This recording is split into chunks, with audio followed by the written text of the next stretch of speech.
Buenos días, estudiantes. Estamos en una nueva semana más en nuestro curso de Derecho Financiero y Bancario. Nuestro código es FG056 y estamos ya en la semana correspondiente a la número 4.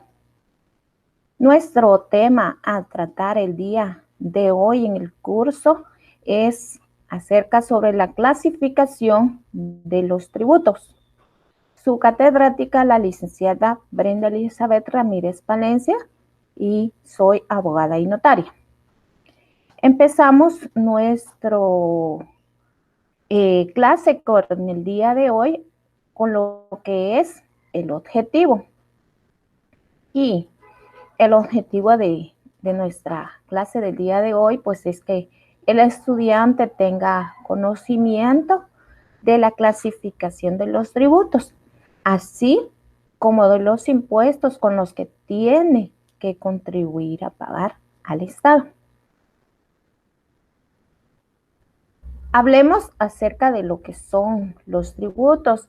Hemos venido pues manejando, ¿verdad?, lo que son los tributos y nos hemos fundamentado pues en lo que es el Código Tributario.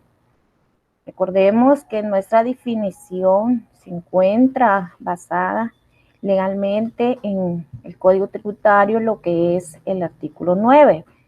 Y pues la cual nos dice, ¿verdad?, de que los tributos son los impuestos, arbitrios, contribuciones. Estas son las clasificaciones de los tributos, ¿verdad?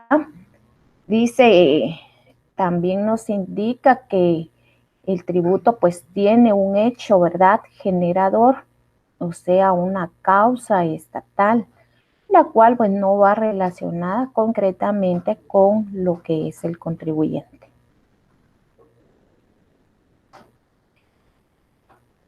Entonces hemos repetido y volvemos a decir que los tributos en nuestra norma jurídica pues se encuentran en el Código Tributario en el artículo 9. Entonces espero que ustedes ya lo tengan ahí subrayado debidamente. Les he pedido de favor encarecidamente que subrayen desde el artículo 9 al artículo número 13 del Código Tributario, ya que ahí pues se especifica lo que es el concepto de tributos y su clasificación, el cual pues solamente nos dan los conceptos de lo que es un impuesto, un arbitrio, una contribución especial y una contribución por mejora. Entonces, en esta diapositiva, pues, miramos la clasificación de los tributos. Y pues vamos a decir una vez más que la clasificación más acertada, ¿verdad?, por la doctrina y el derecho positivo de los tributos, pues se dividen en lo que son los impuestos, los arbitrios, las contribuciones especiales y las contribuciones por mejoras, en el cual pues encontramos regulado en su artículo 10 de nuestro Código Tributario. Empezaremos a hablar el día de hoy acerca de lo que son los impuestos. Y los impuestos, pues tenemos una definición de nuestro autor Raúl Rodríguez, el cual pues él nos ha propuesto esta definición, en el cual nos indica que el impuesto es una prestación en dinero o en especie que establece el Estado conforme a la ley, con carácter obligatorio, a cargo de personas físicas y morales, para cubrir el gasto público y sin que haya para ellas una contraprestación o un beneficio especial directo o indirecto. Entonces, en esta definición que me da el autor Raúl Rodríguez, me indica que es de carácter obligatorio y que tiene que estar establecido en la norma jurídica y que pues no va a haber como una especie de reembolso, ¿verdad? A la hora de que yo empiece a pagar lo que son mis impuestos. Si hablamos de una definición del impuesto legalmente, pues decimos, esta se encuentra normada o vigente en nuestro código tributario acerca de lo que es el impuesto en su artículo número 11 del código tributario. Si tú puedes, me puedes acompañar ahí y pues nos indica, ¿verdad?, que el impuesto es el tributo que tiene como hecho generador una actividad estatal general no relacionada concretamente, realmente con el contribuyente. Recordemos, esta es una definición legal, pues la encontramos en lo que es el Código Tributario. ¿Para qué sirven cada uno de los impuestos que nosotros pagamos o con los que nosotros contribuimos al Estado?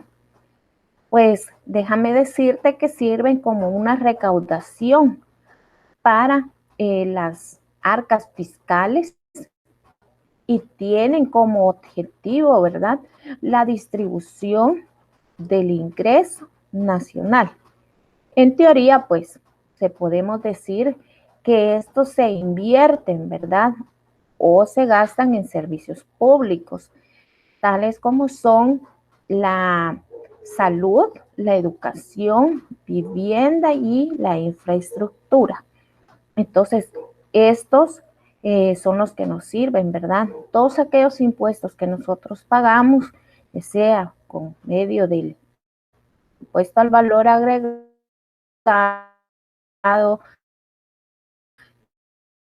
pues todos aquellos impuestos que va a haber, algunos a continuación, son para deber de que el Estado pues pueda dar ciertos servicios públicos, ¿verdad?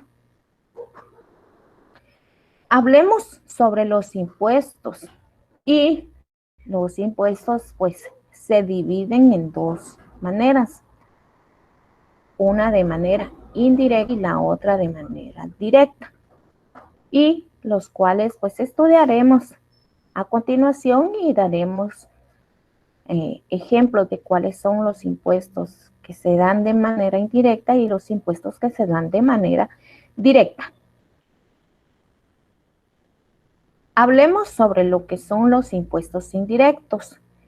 Y pues tenemos una definición aquí que los impuestos indirectos son aquellos que se graban en situaciones de hecho aisladas y accidentales, en el cual pues el contribuyente no está definido y recae, en verdad, sobre ciertos actos, consumos y artículos de lujo. Por ejemplo, podríamos dar lo que es el impuesto al valor agregado. Recordemos que se abrevia el IVA, ¿verdad? Pero hemos dicho de que este pues no es lo correcto de decir así. Para ver de que tú pues más adelante, solo a la hora de estar estudiando, porque recordemos que tú ya y te vas a preparar para los privados, entonces que tú digas el invalorable. En todas las leyes es mejor decirlo todo y no de manera abreviada. Otro ejemplo del impuesto indirecto pues es el impuesto especial de producción de bienes y servicios. Hablar sobre una definición ahora del impuesto directo. Y pues, son todos aquellos, ¿verdad?, en los cuales coincide el sujeto jurídico responsable de la obligación y el sujeto económico que soporta el tributo. Ejemplos de estos impuestos directos, pues tenemos lo que es el impuesto sobre la renta y los complementarios, ¿verdad? En esto, pues, es el declarante, es el mismo contribuyente que paga dicho impuesto, ¿verdad? Continuamos con lo que son los impuestos directos. Cada uno de estos impuestos, tanto directos como indirectos, pues cuentan con ventajas y desventajas. En este momento, pues estudiaremos cuáles son las ventajas y desventajas de los impuestos directos. Déjame decirte que empezaremos por las ventajas de los impuestos directos. Y entre las ventajas tenemos que los impuestos directos pues aseguran al Estado, ¿verdad?, una cierta renta conocida y se manejan pues de antemano. Otra ventaja del impuesto directo es que se pueden aplicar mejor a una política de redistribución del ingreso. Y pues nuestra tercera ventaja del impuesto es que en tiempos de crisis, aunque se decrete, ¿verdad?, es en menor grado. Y otra ventaja del impuesto directo es que los impuestos son de manera indirecta, ¿verdad? Y también contamos con lo que son las desventajas, ¿verdad?, del impuesto directo. Y entre ellas, pues déjame mencionarte que una desventaja de estos impuestos es que son muy sensibles a los contribuyentes. Otra desventaja es que son poco estadísticos y por lo tanto, pues aumentan muy poco en pocos de periodo. Y también, pues otras desventajas son que son poco productivos. Así como también podemos decir otra ventaja, ¿verdad?, es que estos impuestos dejan de gravar a un gran sector social. Entonces, hemos visto lo que son los impuestos directos en lo que son sus ventajas y desventajas.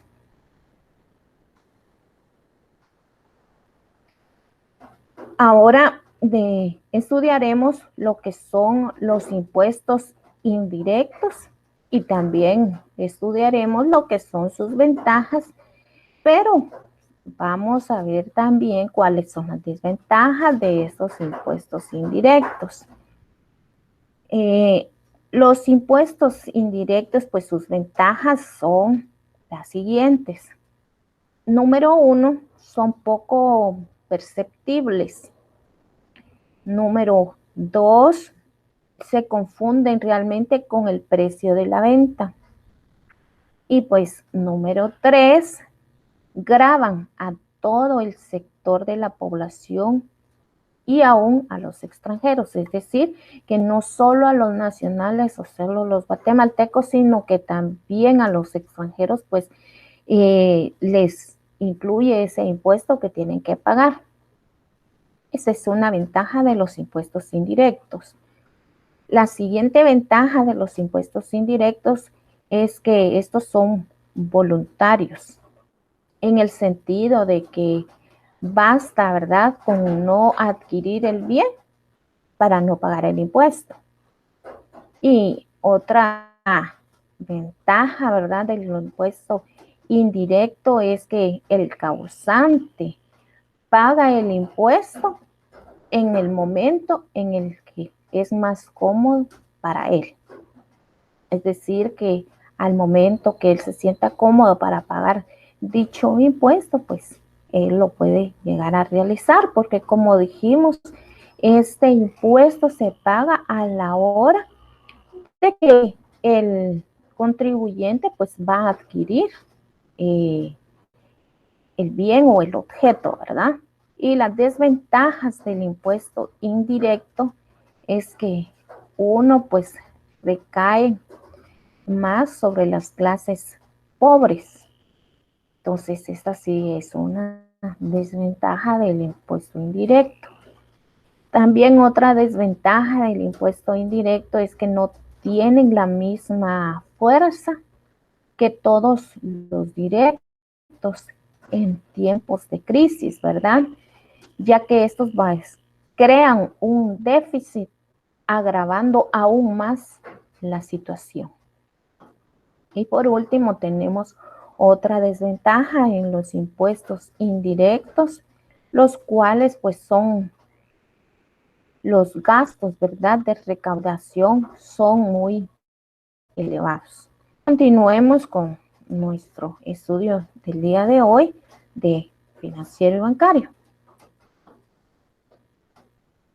Y pues hablemos acerca de lo que son las características de los impuestos. Las características de los impuestos se dividen en, número uno, es una cuota privada.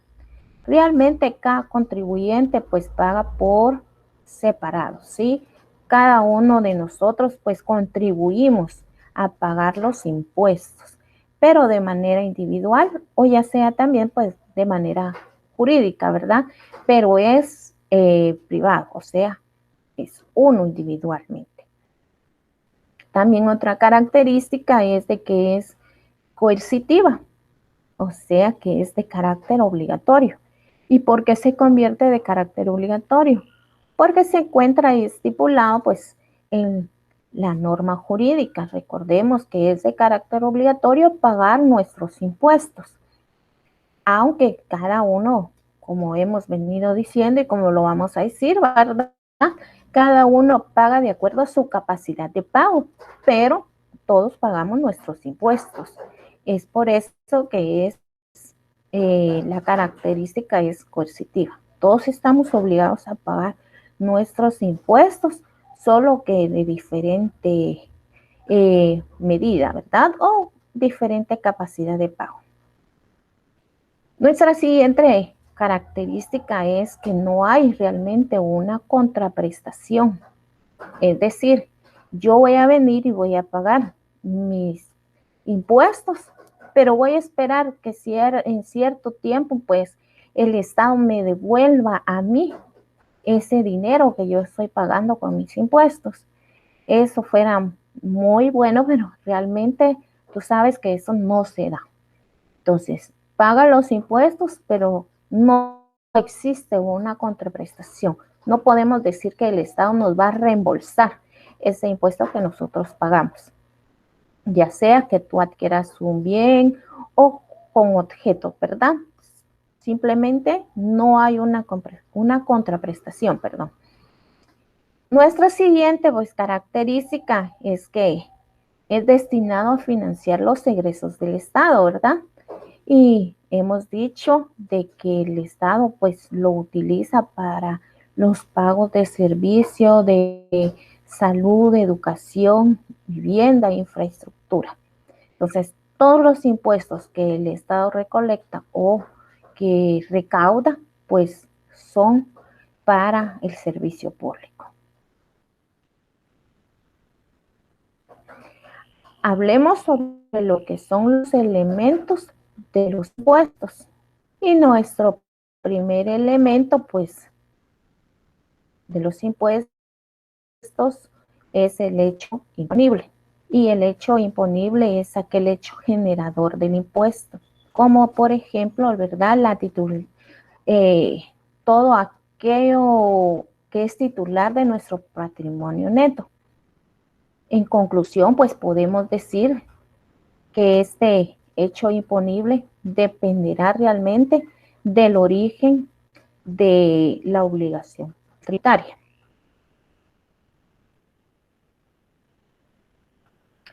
Nuestro siguiente elemento de los impuestos es que contamos también con un sujeto pasivo. ¿Y quién es el sujeto pasivo? Si tú ves, Ahí tenemos una persona pensando, ¿quién será el sujeto pasivo en los impuestos? Pues déjame decirte que el sujeto pasivo de los impuestos es la persona que legalmente tiene la obligación de pagar el impuesto.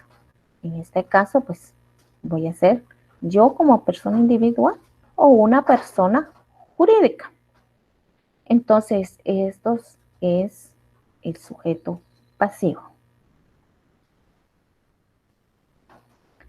También contamos con nuestro siguiente elemento, que es el elemento del cual hay un sujeto activo.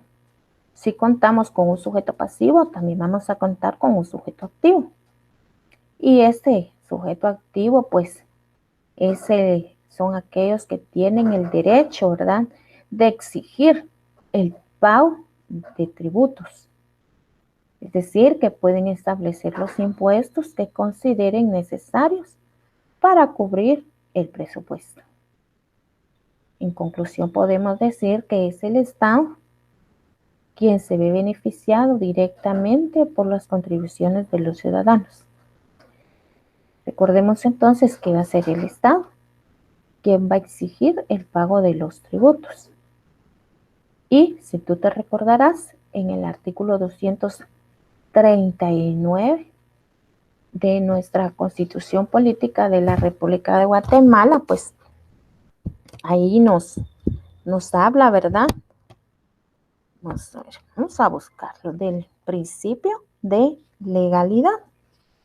Entonces, y nos dice, miren, esto tiene que estar regulado, ¿verdad?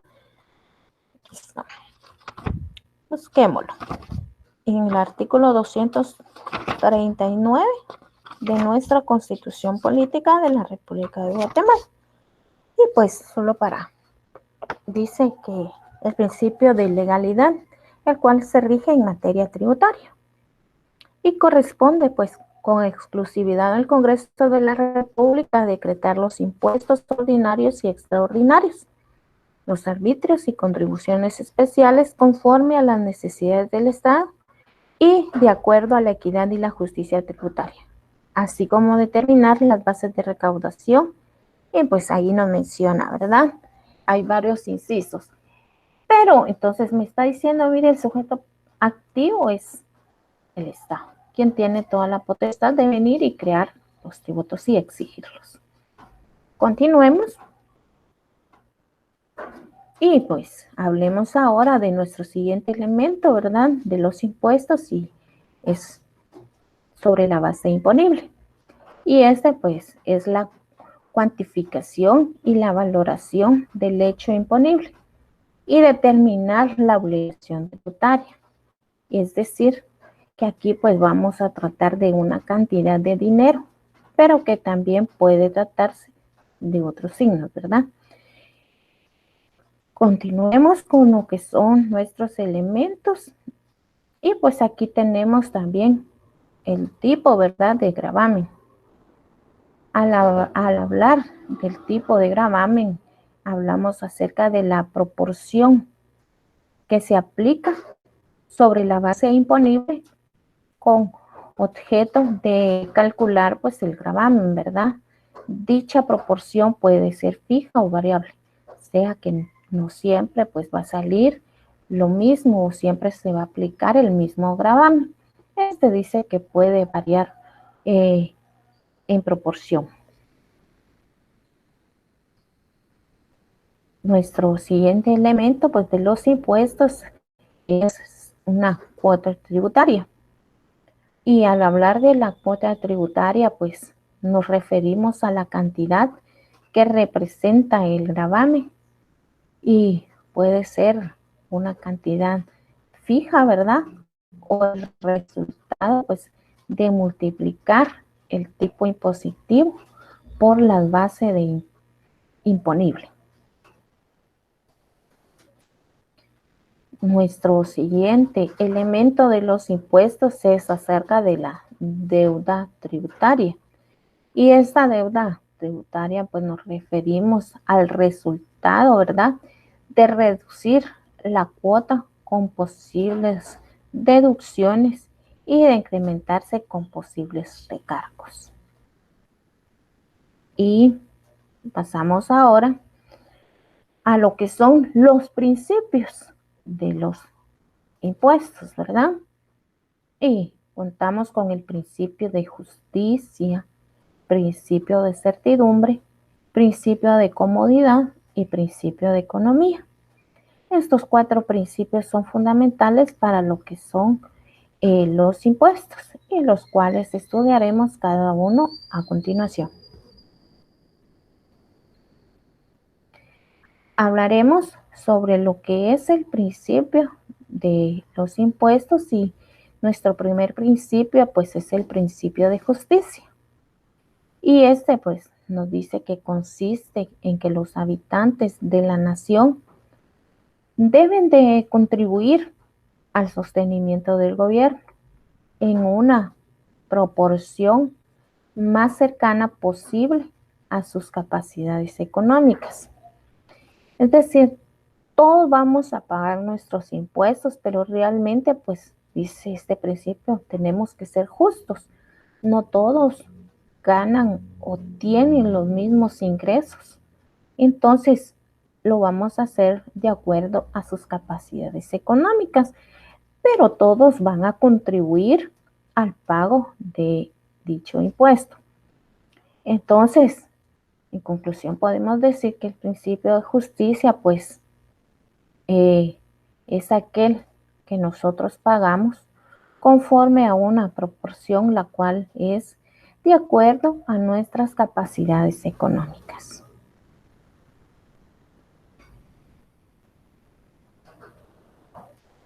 Hablemos sobre lo que es ahora el principio de certidumbre.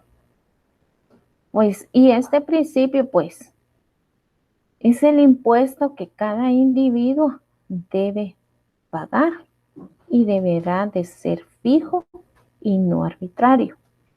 Me refiero de que aquí en Guatemala recordemos de que nuestro impuesto al valor agregado es el 12%, ¿verdad? En ningún momento pues va a ser arbitrario, es decir, a uno nos van a cobrar el 12%, otros van a cobrar el 16%, no. Dice que en Guatemala este impuesto pues tiene que ser, o este pago, en el caso del impuesto al valor agregado, pues es el 12%. Ya se encuentra estipulado y se encuentra en la norma vigente, ¿verdad? Que es el impuesto al valor agregado, dice el contribuyente debe de pagar el 12%. Entonces, este principio me dice, miren, deberá de ser fijo y no arbitrario. En ningún momento pues van a estar cometiendo una arbitrariedad en contra de nosotros.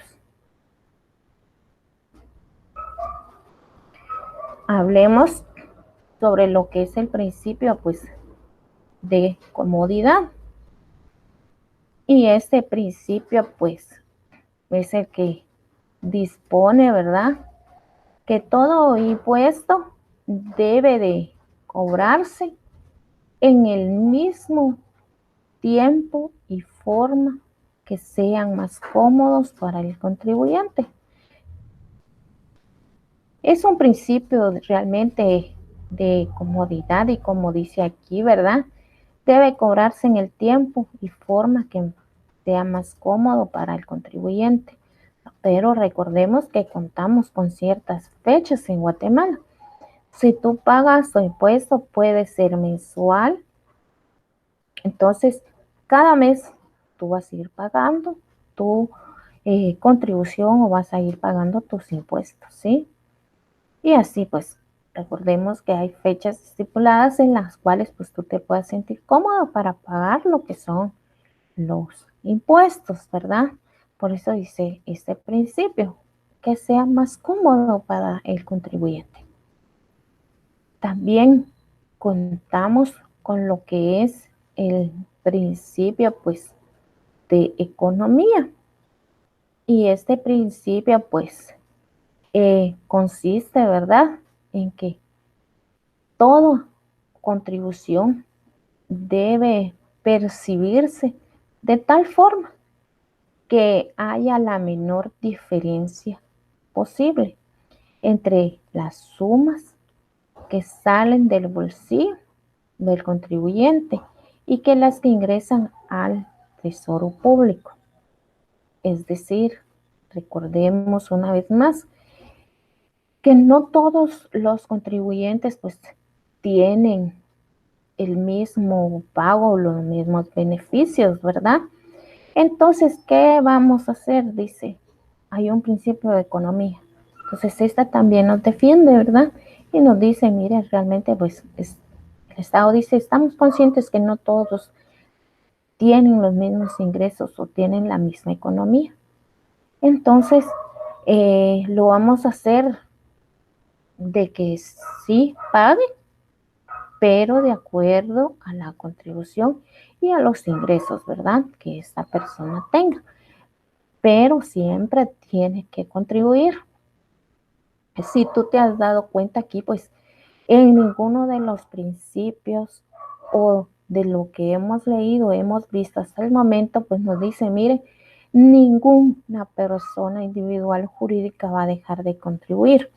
No, todos tenemos que contribuir a todos aquellos servicios públicos, ¿verdad? Que tiene que pagar el Estado, ¿verdad? Todos tenemos que pagar de una u otra manera. Siempre hay recaudación de impuestos. Entonces, estamos cumpliendo pues con nuestros impuestos, lo único que es de acuerdo a nuestras capacidades de pago. Y pues de forma diferente el Estado pues vela también de la manera que uno pueda ir contribuyendo. Incluso nos hemos dado cuenta de que el día de hoy pues hay impuestos de que están en nuestras manos, ¿verdad? Si adquirimos un bien, entonces dice, mire, si lo adquieren, pues tienen que pagar el IVA, ¿verdad? O tienen que pagar dichos impuestos.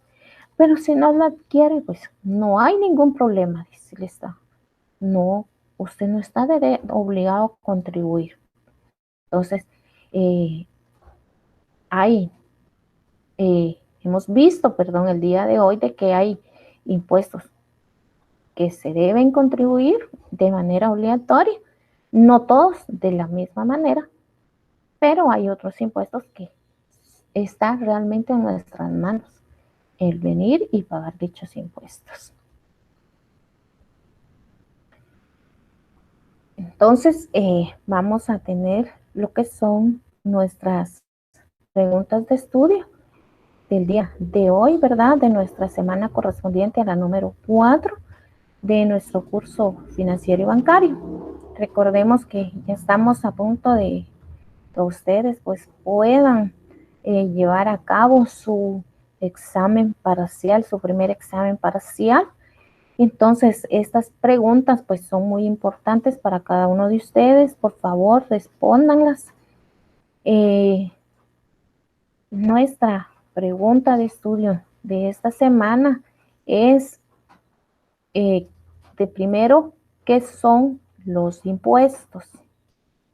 Nuestra pregunta número 2, correspondiente a la semana número 4 de Derecho Financiero y Bancario, es defina el principio de economía. Y nuestra pregunta número 3 de Derecho Financiero y Bancario es defina el principio de certidumbre. Y pregunta número 4 de nuestro curso de Derecho Financiero y Bancario es defina los impuestos indirectos. Y nuestra pregunta número 5 de nuestro curso de Derecho Financiero y Bancario es defina, ¿verdad?, qué son los impuestos directos. Entonces, recordemos, son 5 preguntas de estudio, el cual pues tú las tienes que responder, tú te tienes que quedar con esas preguntas y respuestas, no me las tienes que enviar. Te dejo para de que tú las puedas responder. Recuerda que son muy importantes. Yo agradezco, antes de despedirme, a cada uno de ustedes por estarme escribiendo y gracias porque estamos ya en contacto con algunos de ustedes. Yo realmente quiero decirles que Dios les bendiga, que pasen un excelente fin de semana, que les sigan echando ganas a su estudio. Realmente ya están a un paso para venir y lograr ese éxito alcanzado y soñado por cada uno de ustedes. Yo me queda pues nada más restarles muchísimas gracias realmente por su atención brindada el día de hoy a la semana correspondiente a la número 4. Nos vemos el próximo sábado. Que Dios les bendiga.